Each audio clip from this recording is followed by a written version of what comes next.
नमस्कार मेरे प्यारे साथियों, मेरा नाम है अनिल सिंह राजपूत। आप देख रहे हैं Manish sir maths official channel. जैसा कि आपको पता है कि मैं ग्रुप डी का कंप्लीट मैथ सिलेबस आपको करवा रहा हूं, लेकिन ये जो मैथ सिलेबस है वो एनटीपीसी, ग्रुप डी है ना, आरपीएफ कांस्टेबल या फिर एसएससी जीडी, किसी भी एग्जाम के लिए तैयारी कर रहे हैं, सब एग्जाम के लिए कारगर है। तो चलिए गाइस, इस सीरीज को हम आगे कंटिन्यू करते हैं।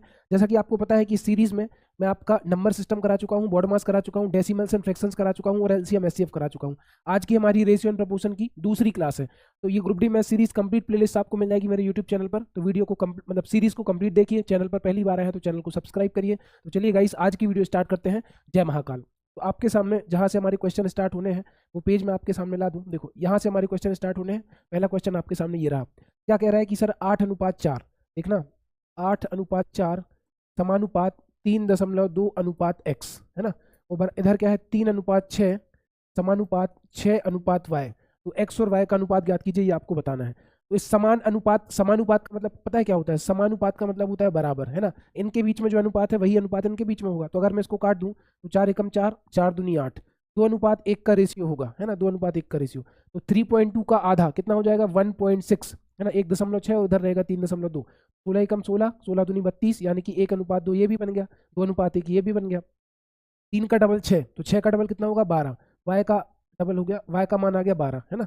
तो अब कुछ नहीं, एक्स का मान आपको पता चल गया 1.6 और वाई का मान आपको पता चल गया 12। इनका आपको अनुपात बताना है। तो आप कहोगे सर एक्स बटे वाई बराबर 1.6/12 इतना आ रहा है ना। तो सबसे पहले आप दशमलव हटाओगे तो नीचे कितना आ जाएगा? 0। ठीक है, अब आप इसको 4 से काटो तो 4 चौको 16, इधर काटो तो 4 तिया 12, 0। 2 से काटो तो 2 दूनी 4 और 30 के आधे 15।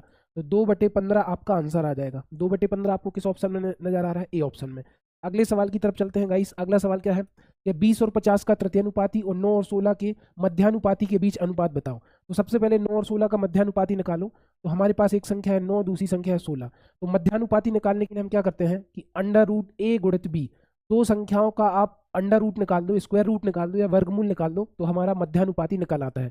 तो ए का मान मैं क्या रख दूंगा सर? ए का मान मैं 9 रख दूंगा, बी का मान मैं 16 रख दूंगा। तो 9 के फैक्टर क्या हो गए? 9 के फैक्टर हो गए 3 गुणा में 3 और 16 के फैक्टर हो गए 4 गुणा में 4। तो आप कहोगे सर यहाँ से 4 बाहर निकला, यहाँ से 3 बाहर निकला, तो तीचों को 12, 12 मेरा मध्यानुपाती आ गया। और ध्यान रखना, जो मध्यानुपाती आएगा ना वो हमेशा दोनों संख्याओं के बीच में रहेगा। 9 और 16 के बीच में है, तो मध्यानुपाती निकालना हो तो √a b करेंगे। ए और बी यहाँ पर दो अलग अलग संख्याएं हैं, ए का मान 9 रखा, बी का मान 16 रखा, तो मध्यानुपाती आ गया। अब वो कह रहा है कि 20 और 50 का तृतीयानुपाती। एक संख्या हमारे पास 20 है, दूसरी संख्या 50 है, इसका हमें तृतीयानुपाती निकालना है। तो ध्यान से देखना, इसको मैं लिखूंगा 20:50 समानुपात 50:x। आपको करना क्या होगा, जो दूसरा पद है इसको 2 बार लिख दो। इस समान अनुपात का मतलब क्या होता है? बराबर, ये तो आप जानते ही हो। तो आपको करना क्या है? 20:50 और दूसरे पद को 2 बार लिख दो, है ना। तो 50 दूसरी बार आ जाएगा, 20:50 समानुपात 50:x। इसको हमें रिपीट करके लिखना है। अब पास पास वाली संख्याओं का गुणा, दूर दूर वाली संख्याओं का गुणा। तो 20 का x में गुणा होगा तो कितना हो जाएगा?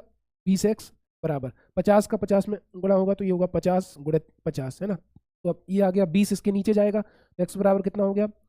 50 गुणित 50 बटे 20।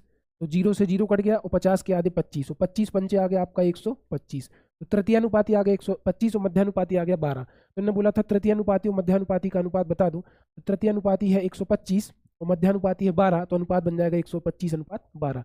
अगले सवाल की तरफ चलते हैं। क्वेश्चन है देखो 49:x समानुपात x:81। यहाँ पर भी आप क्या करोगे?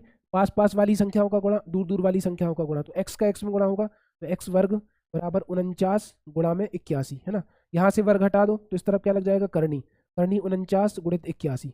49 का बाहर निकलेगा 7 और 81 का 9, तो 7 नाम 63। x की वैल्यू तो सर 63 आ गई। y की वैल्यू निकालो, क्या दिया है? 64:y समानुपात y:169, है ना। तो आप क्या करोगे? y का y में गुणा करोगे, दूर दूर वाली संख्याओं का गुणा, पास पास वाली संख्याओं का गुणा। तो y का y में गुणा होगा तो y² बराबर 64 गुणित 169, है ना। यहाँ से वर्ग घटेगा तो इसके ऊपर रूट लग जाएगा, तो क्या आ जाएगा? y बराबर √64 गुणित 169। और 64 से बाहर क्या निकलेगा मेरे भाई? 8। 169 से बाहर निकलेगा 13, और 13 8 कितना हो जाएगा? 13 8 आपका 104, 13 8 104 आ गया। ठीक है, अब आपको y का मान 104 पता चल गया, x का मान 63 पता चल गया। 2x + 3y निकाल दो, तो 2 गुणित x का मान 63 है प्लस 3 गुणित y का मान 104 है। तो 63 दूनी 126 प्लस 104 दिया 4 दिया कितना होगा? 312, है ना।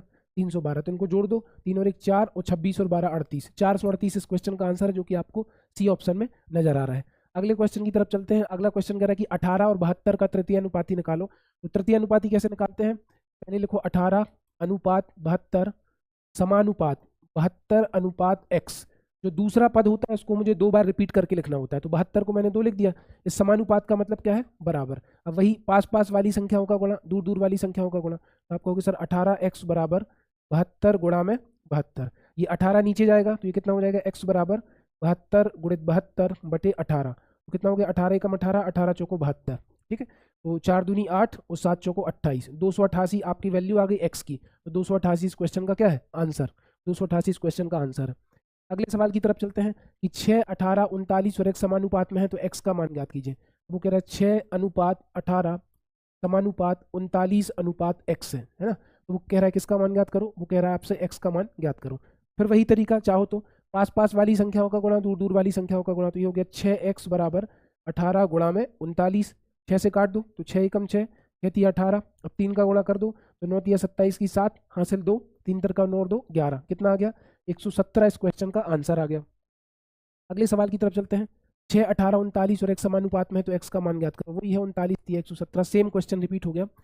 अगले क्वेश्चन 100 अनुपात 250 समानुपात 250 अनुपात x, तो x का मान क्या होगा? फिर वही 100 अनुपात 250 समानुपात 250 अनुपात x आपको दे रखा है ना। तो आप क्या करोगे? पास पास वाली संख्याओं का गुणा, दूर दूर वाली संख्याओं का गुणा। तो 100 का x में गुणा करोगे तो 100x बराबर 250 का गुणा करोगे 250 से, है ना। अब 100 को नीचे ले आओ तो x बराबर कितना आ गया? 250 गुणित 250 बटे 100, है ना। तो 0 से 0 कट गया, 0 से 0 कट गया। 25 का 25 में गुणा करेंगे तो 25 का 25 में गुणा करेंगे तो 625 आएगा। तो 625 इसका सी ऑप्शन में आंसर है। अगले सवाल की तरफ चलते हैं।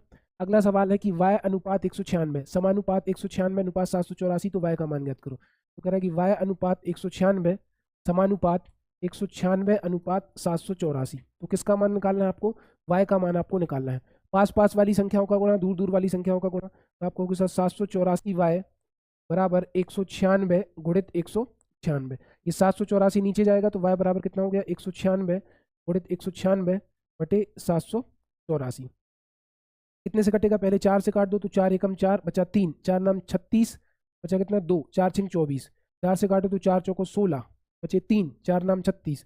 149 से 196 से 196 कट गए। y की वैल्यू कितनी आ गई? 49, 49, है ना। अगले सवाल की तरफ चलते हैं। अगला सवाल क्या है कि एक थैले में 2, 5 और 10 रुपए के सिक्के हैं। तो आई होप आपको आज की क्लास बढ़िया लगी होगी। अगर क्लास बढ़िया लगी तो आपको एक काम करना है। आपको करना क्या है? इसके लास्ट में हम लोग चलते हैं, है ना। आपको इस टेलीग्राम चैनल को ज्वाइन करना है, मनीष सिंह राजपूत ऑफिशियल। और मेरा ये सेकंड चैनल है जिसमें मैं डेली 7 बजे आपको पढ़ाने के लिए लाइव आता हूँ। तो 7 बजे आप लाइव आ सकते हो। और मेरे चैनल मनीष सर मैथ्स को भी फॉलो करें। और वीडियो अच्छी लगी तो अपने फ्रेंड्स के साथ भी शेयर करें। धन्यवाद।